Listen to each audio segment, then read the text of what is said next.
1 minute ago, Jane details Vegas night. Secret tape exposed makes Diddy frozen. The courthouse sat heavy under the gray Manhattan sky. It was just past 8:45 a.m., and already the crowd outside had started to swell. Journalists, curious civilians, and a few scattered fans, each craning their neck to glimpse a man whose empire once stretched from Bad Boy Records to Kirok billboards in Times Square. But inside the federal courthouse in downtown New York, the mood was far from glamorous. A woman in a navy blazer with her hair pulled tight into a low bun walked briskly through the security gates. Elizabeth Milner, court reporter, reliable, observant, and razor-sharp in the details. She had covered every day of this trial so far, and wasn't about to miss what many believed would be the most revealing testimony yet.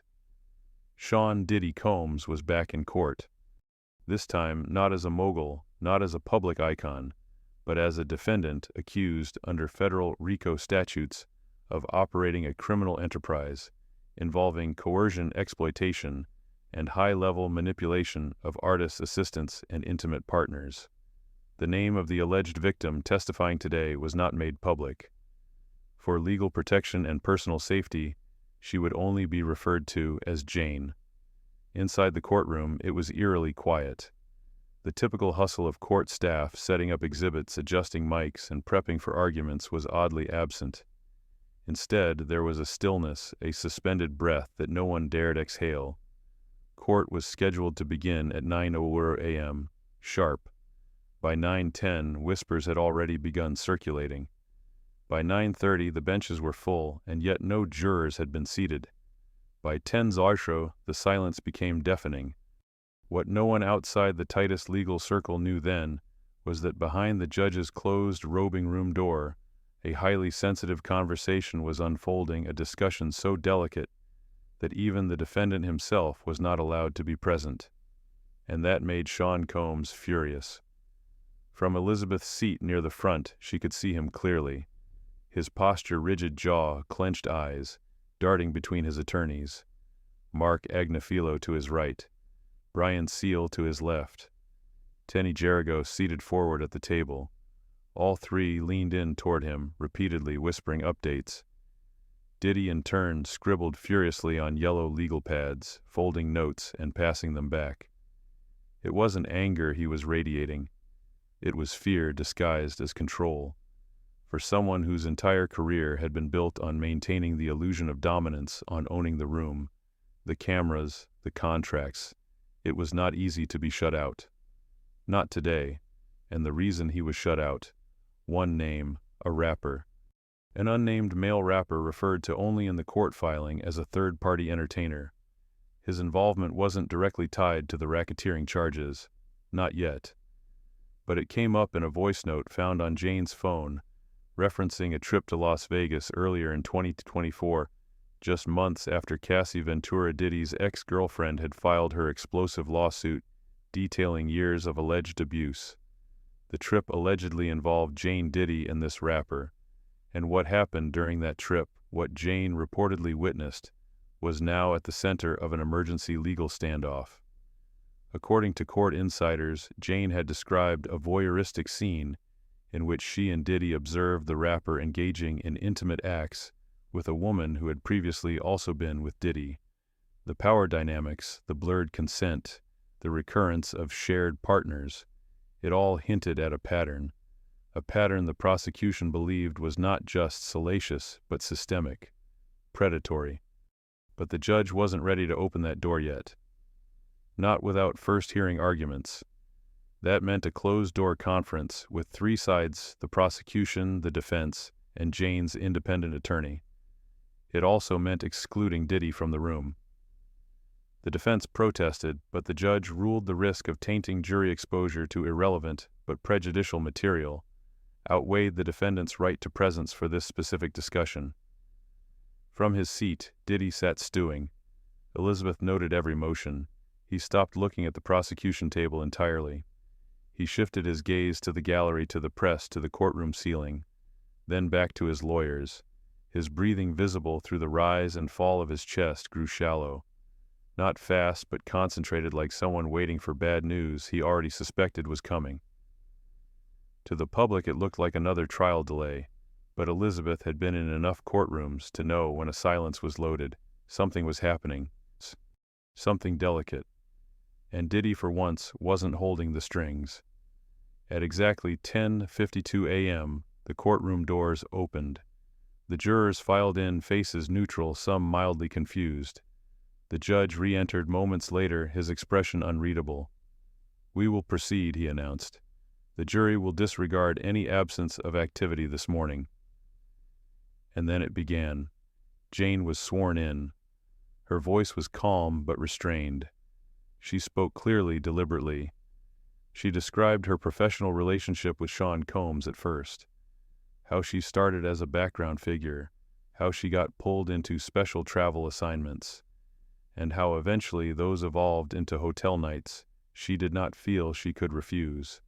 The prosecution asked for permission to enter a note Jane had written in her phone's notes app. Dated December 2023, shortly after Cassie's public lawsuit, the note was raw. It read, "I don't want to keep doing this, but I always say yes, because I owe him, because I'm afraid to say no. 98% of the time, I don't want to go to the hotel." The courtroom went still. The defense objected, immediately arguing it should have been introduced during direct, not during redirect. The judge considered and said he would reserve ruling on whether the jury would be allowed to hear the note in full. For now, it remained in limbo, much like Diddy himself. What was not in limbo, however, was the rising unease surrounding the unnamed rapper from Vegas. Elizabeth had picked up murmurs during the recess. People were speculating. Industry insiders suspected who it might be.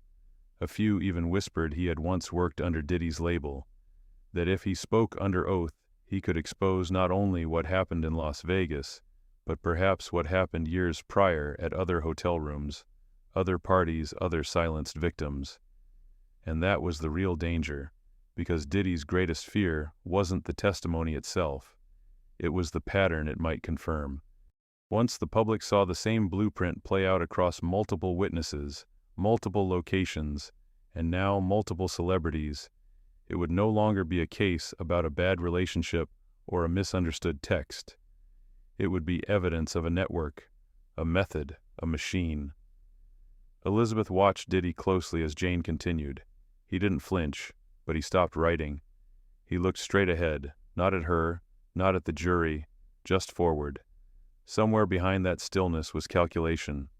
A man once in full control, now counting every second of what he couldn't stop. By the time the courtroom broke for lunch, the temperature inside had shifted. Not physically, air conditioning hummed steadily overhead, but emotionally. Everyone felt it. Jurors no longer glanced around the room. They stared straight at Jane. Lawyers whispered more intently. Reporters typed faster. Even the bailiff leaned forward slightly in his chair. Jane's testimony wasn't just credible. It was unnerving. She didn't cry. She didn't raise her voice, but she told the kind of truth that comes from a place no camera ever sees. The kind that's been rehearsed in silence behind locked bathroom doors, whispered to no one until it finally spills under oath. Diddy hadn't spoken a word, but he didn't need to. He was present in every detail.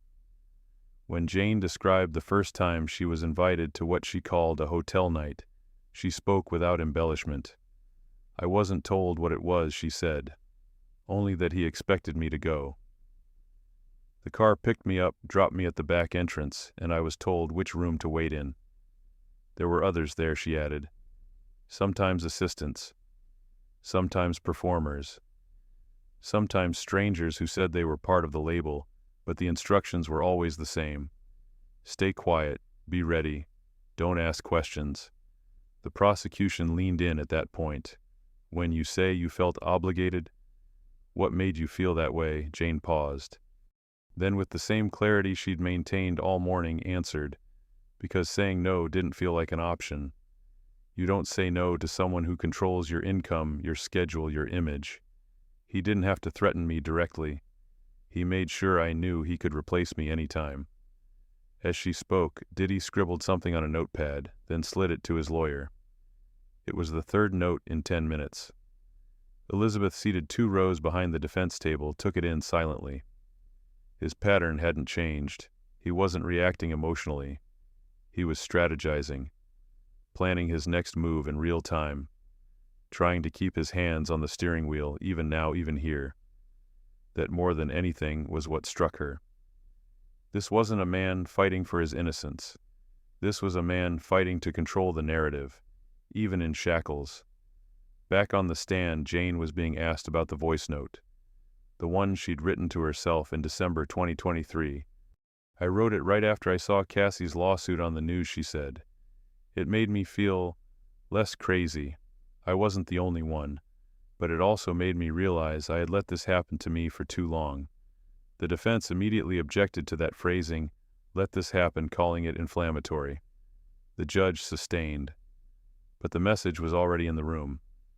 Diddy's expression didn't change, but his grip on the edge of the table tightened. His fingers curled inward, then straightened again. The prosecution asked Jane to explain the phrase, 98% of the time I didn't want to go. What did she mean by that? "It means I didn't want to be there at all," she answered. "It means I said yes, but not because I wanted to. I said yes because I felt I had to. And that's not consent. That's survival." A hush fell across the courtroom.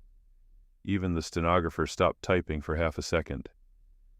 The defense began cross-examination that afternoon. Lead attorney Mark Agnifilo stood buttoning his coat, adopting a measured, respectful tone. "Miss Doe," he said, "you testified that you continued working with Mr. Combs for years, that you traveled with him, stayed in luxury hotels, and attended events, correct?" Jane nodded.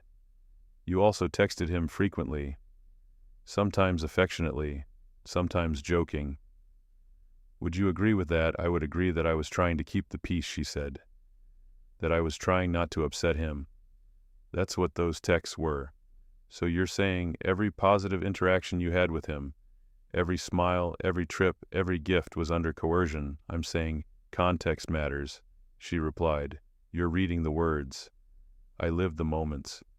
There it was again, that disarming stillness. She didn't blink. She didn't retreat. She just told it the way it had been. And for Diddy, that was the real danger. Because once a pattern is spoken out loud, it becomes recognizable. Jane wasn't just painting a picture of isolated moments. She was outlining a system, a series of behaviors that by themselves could be dismissed as consensual, but stitched together under oath revealed something else entirely. A machine. One that Diddy had allegedly run for years. And now, slowly but visibly, that machine was breaking apart in public view. At one point during the afternoon session, the defense introduced a series of screenshots, text messages between Jane and a third party from early 2024, just before the Vegas trip. They were casual, friendly.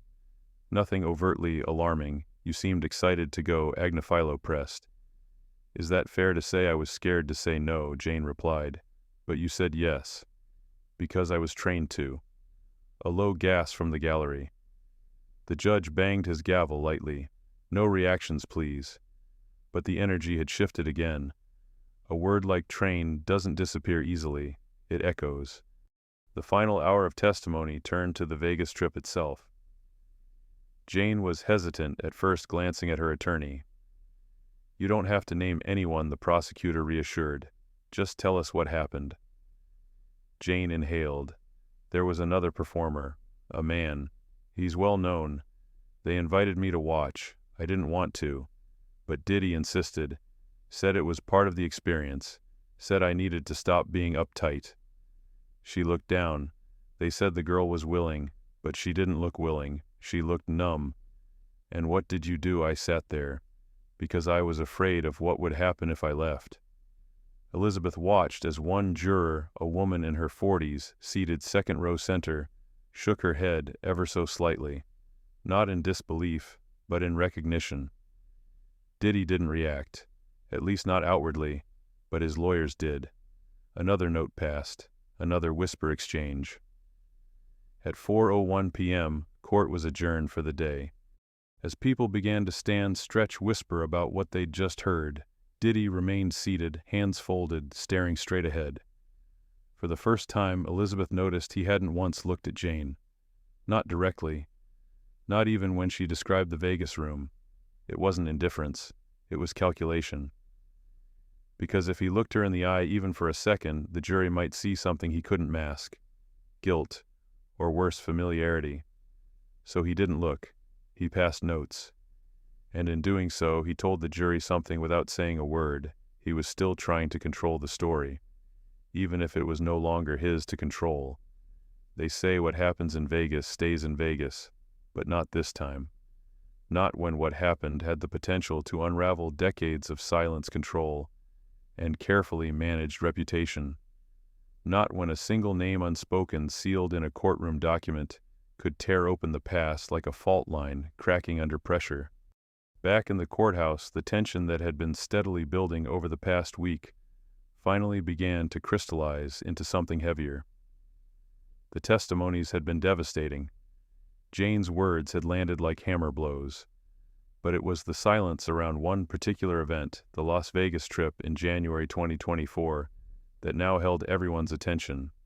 The reason a man who wasn't in the courtroom, an unnamed male rapper, a major figure in the industry, someone whose career, like Diddy's, had been built in public but protected in private. Someone who had been there in the suite that night along with Diddy and Jane. The court records described it only vaguely, a voyeuristic encounter involving a woman who had allegedly been intimate with both men. It was described as consensual by the defense. But Jane's description painted a different picture, one of pressure numbness and power imbalance. The moment she mentioned the event, court had stalled. What the public saw as a delay due to administrative reasons was in truth a legal firefight behind closed doors. The prosecution, defense, and Jane's attorney had been summoned to the robing room.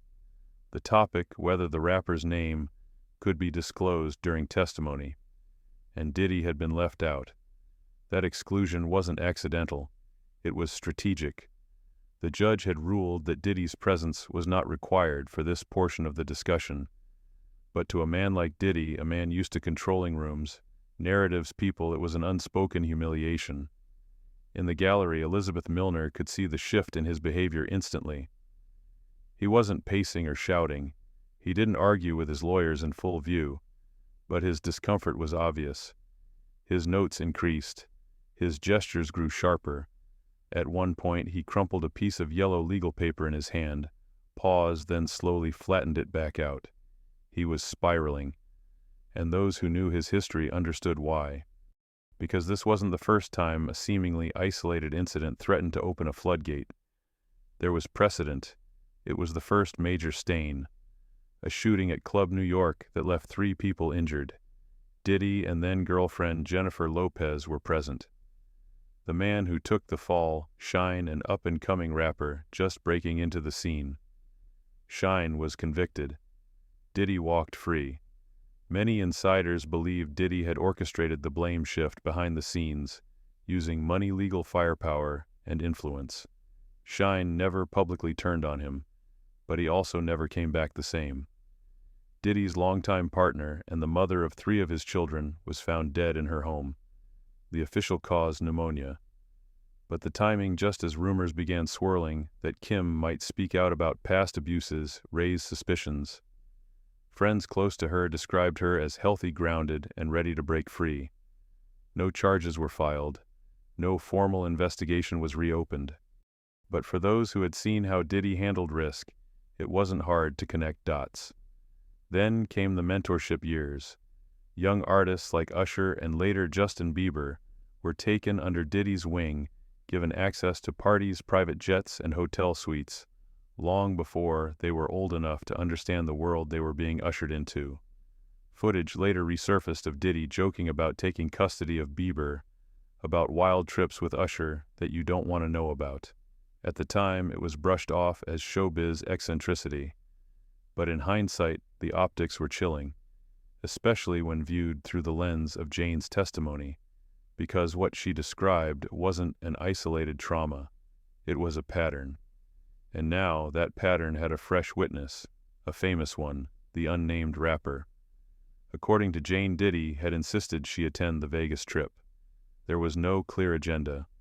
She was told it would be fun, good for exposure, a chance to meet real power players. But when she arrived, she was directed to a suite where the atmosphere was anything but casual. The other performer, well known, successful, publicly admired, was already there with a woman. Jane said she was told to sit and watch, that she might learn something. She didn't want to. She said so. But Diddy laughed, told her to relax, told her she was being uptight, told her the girl was fine, she likes it, she's just quiet. Jane said the woman didn't look fine. She looked vacant, like she wasn't really there. Jane sat frozen. Her instinct was to leave, but she didn't. Because, as she explained, you don't just walk out on Diddy. The next morning she wrote another note to herself. That note never made it into evidence, but according to her lawyer it was short and chilling. This isn't the first time. It's just the first time I stayed awake the whole night. In the days that followed, as whispers about the Vegas trip leaked into entertainment circles, Diddy grew increasingly agitated in court. Not publicly, but in subtle ways. He stopped making eye contact with the press. He stopped nodding at the jury like he did during earlier testimonies. And most tellingly, he started passing more notes to his lawyers. Handwritten, folded, urgent. Elizabeth Milner had seen it before. Not just with Diddy, but with other high-profile defendants. It was the behavior of someone trying to get ahead of something they couldn't stop. The rapper's identity was still sealed. But if the court ruled in favor of disclosure, or if the media got there first, everything could change. Because if that rapper testified even reluctantly, he might confirm Jane's version of events. Worse, he might try to distance himself from Diddy, something Diddy couldn't afford.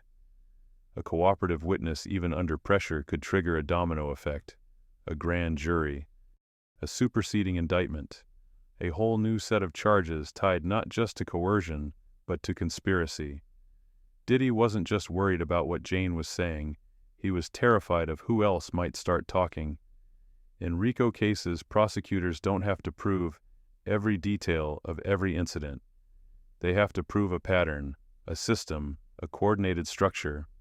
And that's exactly what Jane's testimony and the Vegas incident had begun to illustrate. She wasn't the only one. She may not even have been the first, but she was the first to survive it, document it, and say it in front of a federal judge. Now the prosecution had a roadmap. Jane had drawn it. All they needed was one more name to mark the destination. And Diddy knew it. He was no longer the center of the story, he was becoming the symbol, the avatar of everything the system had protected for decades.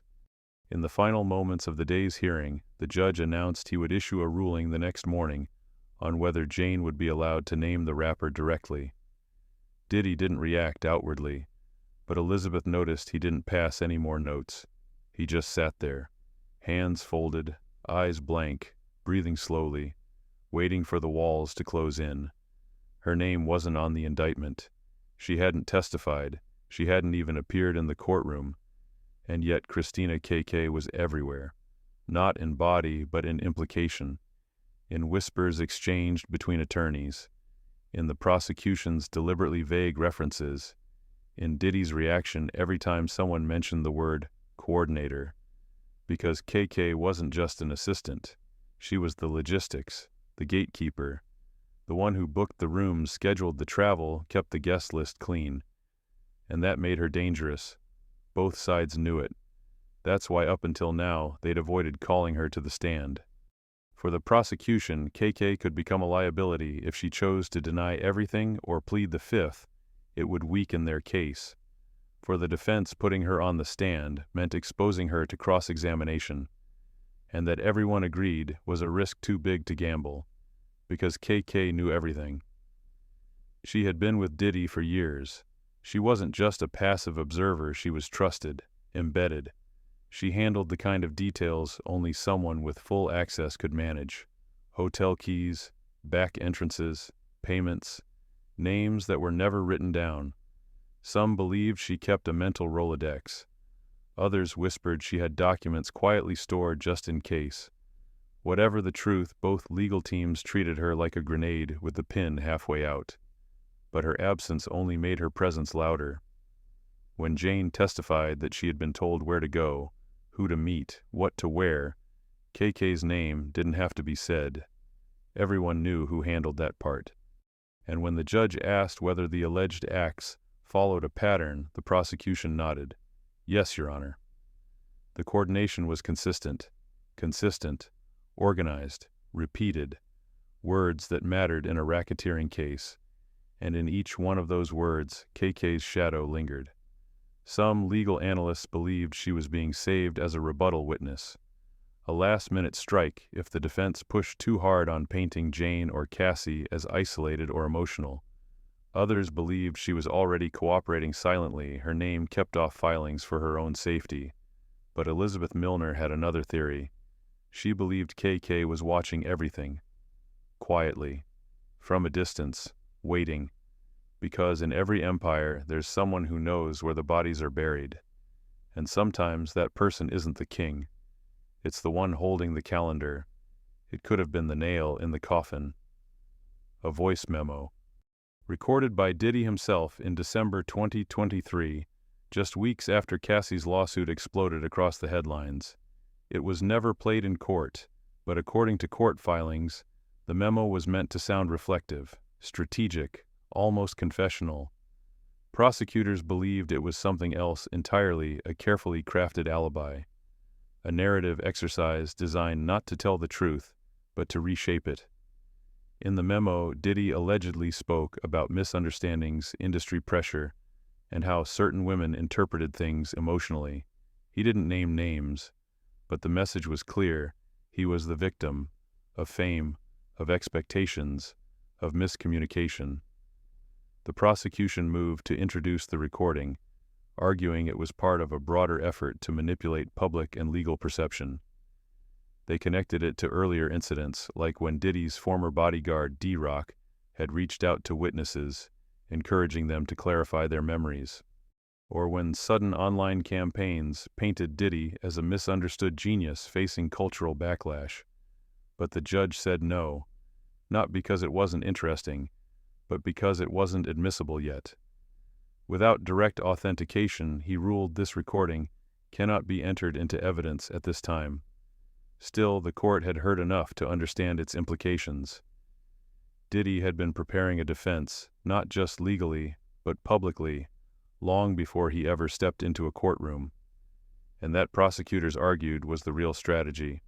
Control the optics, control the narrative, control the people. Elizabeth wrote that phrase in her notebook, underlined twice, control the people. It echoed Jane's words. It explained KK's silence. It matched the Las Vegas pattern, and it exposed the core of the case. This wasn't about one night, one woman, or one mistake. It was about a system, built in secrecy, sustained by power, and now finally pulled into the light. The final witness wasn't there to accuse. He wasn't a victim. He wasn't emotional. He didn't tremble when speaking. He was precise, calm. A federal summary witness trained to connect facts, nothing more. But that was exactly what made his presence devastating. He stepped up with a stack of exhibits, charts, timelines, text logs, and travel records. Each slide pulled from different testimonies, Cassie, Jane, Mia. Each document verified, each date confirmed. The jury didn't shift in their seats. They leaned in, because for the first time, the case wasn't a story. It was a structure. Diddy watched without blinking as the witness outlined a 10-year timeline of activity. Repeated hotel bookings under different aliases, flight records with overlapping personnel, payments processed through shell companies, consistent appearances by one name, Christina KK. Each entry pointed to the same conclusion: this wasn't coincidence. It was design, planned, maintained, hidden. And in the center of it all, silent, still expressionless, was Sean Diddy Combs. No note passing now, no glances at the jury, no legal pads, just stillness, like a man watching a frame crack around him. Because the thing about a pattern is once it's visible, it can't be unseen. And for the jury, for the country, this trial was no longer about fame, image, or music. It was about power, and what happens when the illusion of control shatters in full daylight.